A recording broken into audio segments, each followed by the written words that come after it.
Hi, ನಮ್ಮ ಮನೆ ಹತ್ರ ಒಂದು ನಾಯಿ ಬಂದೈತ್ರಿ. ಅದು ನೋಡಕ್ಕೆ ಜರ್ಮನ್ ಶೆಫರ್ಡ್ ಗತೆ ಕಾಣಿಸ್ತೈತಿ, ಬಟ್ ಗೊತ್ತಿಲ್ಲ ಯಾವುದು.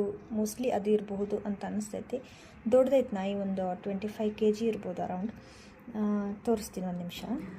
ನೋಡ್ರಿ, ಇದು ನನಗೆ ಗೊತ್ತಾಗತ್ತಿಲ್ಲ ಏನು ಊಟಕ್ಕೆ ಹಾಕಬೇಕಂತ. ಯಾಕಂದ್ರೆ ರೈಸ್ ಹಾಕಿದ್ರು ತಿನ್ನಾಕತ್ತಿಲ್ಲ, ಚಪಾತಿ ಹಾಕಿದ್ರು ತಿನ್ನಾಕತ್ತಿಲ್ಲ. ಸೊ ಅದಕ್ಕೆ ಇದು ಆನ್ಲೈನ್ ಡಾಗ್ ಫುಡ್ ಆರ್ಡ್ರ್ ಮಾಡಿ ಹಾಕತ್ತೀನಿ. ನಮ್ಮ ಎದುರಿನ ಮನೆಯವ್ರೂ ಸ್ವಲ್ಪ ಊಟ ಹಾಕಿದ್ರು, ಅದನ್ನಷ್ಟು ತಿನ್ನಾಕತ್ತೈತಿ. ಸೊ 3 days ಆಯ್ತು ಇದು ಬಂದು. ಟಿಕ್ಸ್ ಮತ್ತು ಡಿವಾರ್ಮಿಂಗ್ ಔಷಧ ಕೊಟ್ಟಿನಿ ವೆಟ್ ಡಾಕ್ಟ್ರನ್ನ ಕರೆಸಿ. ಸೊ ನಂಗೆ ಗೊತ್ತಾಗತ್ತಿಲ್ಲ ಏನು ಮಾಡಬೇಕಂತ. If you have any suggestions ನನಗೆ ಸಜೆಸ್ಟ್ ಮಾಡಿರಿ, ಏನು ಮಾಡಬಹುದು ಅಂತ. ಅಥವಾ ಯಾರ್ಯಾರೇ ನಾನು ತೊಗೊಂಡೋಗಿ ಸಾಕ್ಕೊತೀನಿ, ನಾನು ನೋಡ್ಕೊತೀನಿ ಅನ್ನೋಂಥವ್ರು ಯಾರು ಇದ್ದರೆ ಮೆಸೇಜ್ ಹಾಕಿರಿ, ಕಮೆಂಟ್ ಮಾಡಿರಿ. Okay, thank you.